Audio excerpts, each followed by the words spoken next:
এখানে ছোট্ট একটা মাসআলা আপনাদেরকে ভেঙে দিই, নত আমাদের অনেক ভুল বুঝাবুঝির সম্ভাবনা থাকতে পারে। প্রায় কথার মধ্যে বা প্রায় মাসআলার মধ্যে আমাদের একটা কথা আসে যে নিয়তের ক্ষেত্রে গোশত খাওয়ার নিয়তে কেউ যদি কুরবানি করে তাহলে তার কুরবানি হবে কি হবে না। আমি আপনারা মাসআলা দিয়ে দিয়ে না, আমি আগে বলি, একবার শুনেন। একটা কথা হলো যে কেউ যদি গোশত খাওয়ার নিয়তে কুরবানি করে তার কুরবানি হবে কি হবে না একটা। দুই নাম্বার হলো সে যাদের সাথে শরীক হয়েছে, কারণ একজনের কুরবানি না হলে তো অন্যদের কুরবানিও অনেক ক্ষেত্রে বাতিল হয়ে যায়, তো তাদের কুরবানিও বাতিল হবে কি হবে না। আমি আগে মাসআলাটা একটু বিশ্লেষণ করি, উত্তরটা আপনারা সহজে পাইবেন। দেখেন, আমরা যখন কুরবানি করি, কুরবানি করার পরে গরু জবাই করার পরে গোশতগুলো আমরা খাই না, সব মানুষকে দিয়ে দিই। আমরা খাই কি খাই না? তো আমরা তো অবশ্যই খাই, আর আমাদেরকে খাওয়ার জন্য আল্লাহ আদেশ করছেন। আদেশ করছেন কে? আল্লাহ আদেশ করছেন, আমাদেরকে আল্লাহ সুযোগ করে দিছে।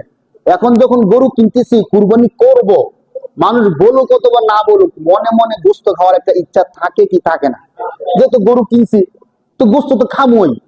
বাকি গোশত একটু ভালো হইলে, গোশত একটু বেশি হইলে বেশি খেতে পারবো, কম হইলে কম খাইতে পারবো। এই ক্ষেত্রে ফোকায়ে কেরামগণ, ওলামায়ে কেরামগণ এই মাসালার খুব সুন্দর ব্যাখ্যা লিখছেন। আমার কাছে খুবই ভালো লাগছে বিষয়টা। ঢালাও ভাবে কুরবানিকে বাতিল করে দেওয়ার জন্য ওলামায়ে কেরাম না, মানুষের মধ্যে টুকটাক ভুল থাকতে পারে, এই জন্য বলে দিলাম যে আপনার কুরবানি বাতিল। তোরা তো সুন্দর হলো না, মানুষ এত কষ্ট করে কুরবানি করলো, কষ্ট করে সবকিছু করলো, বাতিল হলো মানে সব বাতিল। এই ক্ষেত্রে আমি আপনাদেরকে বলি মাসালাটা কি। আমরা যে বলি যে গোশত খাওয়ার নিয়ত থাকলে কুরবানি বাতিল হয়ে যায়, এর অর্থ কি? একদম সহজ অর্থ হলো, 7 জন শরীকের মধ্যে 6 জন শরীক কুরবানির নিয়ত। 6 জন শরীক কিসের নিয়ত? কুরবানির নিয়ত। আরেকজন শরীক সে কুরবানির নিয়ত না। হ্যাঁ, নিয়তটা কি আমি আপনাদেরকে বলি।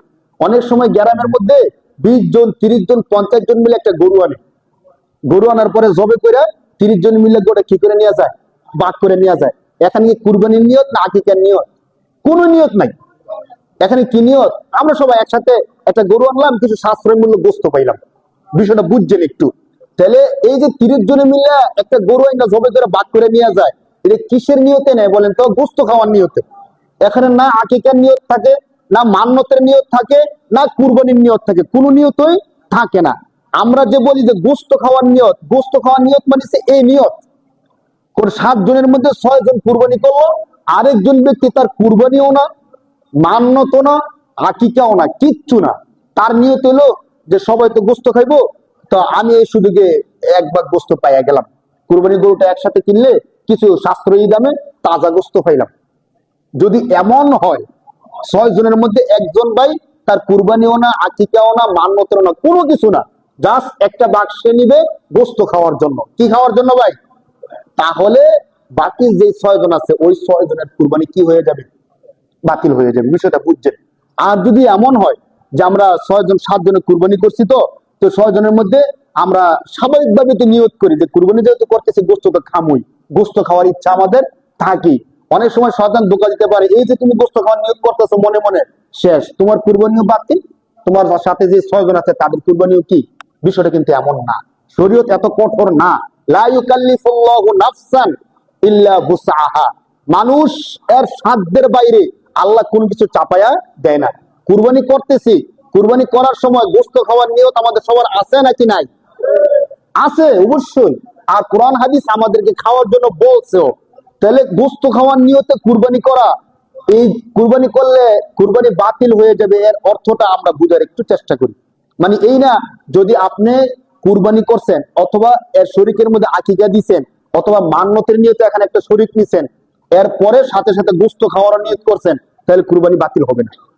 আর যদি এমন হয় যে আপনি কিচ্ছুই করছেন না, জাস্ট একটা ভাগ নিছেন, যেমন 30 জনে মিললে ভাগ নিলে এমন ভাগ নেয়, 6 জনে কুরবানি করছে আর একজনে একটা শুধু ভাগ নিছে, সে কুরবানিতেও নাই, আকিকাতে নাই, কোনো কিছুতে নাই, তাহলে কুরবানি বাতিল হবে।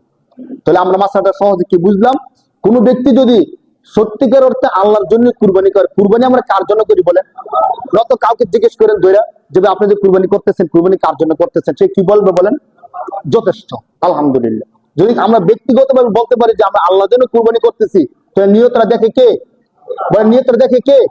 আল্লাহ। এই আল্লাহর জন্য কুরবানি করতেছি বলার পরে আপনার মনে যদি আসে যে গোশত খাবো, গোশত খাওয়া দরকার, আমার সন্তানদেরকে খাওয়াবো, আত্মীয় স্বজনকে খাওয়াবো, এই নিয়তের কারণে কুরবানি বাতিল হবে না। আমরা এই জিনিসটা একটু স্পষ্টভাবে বুঝি।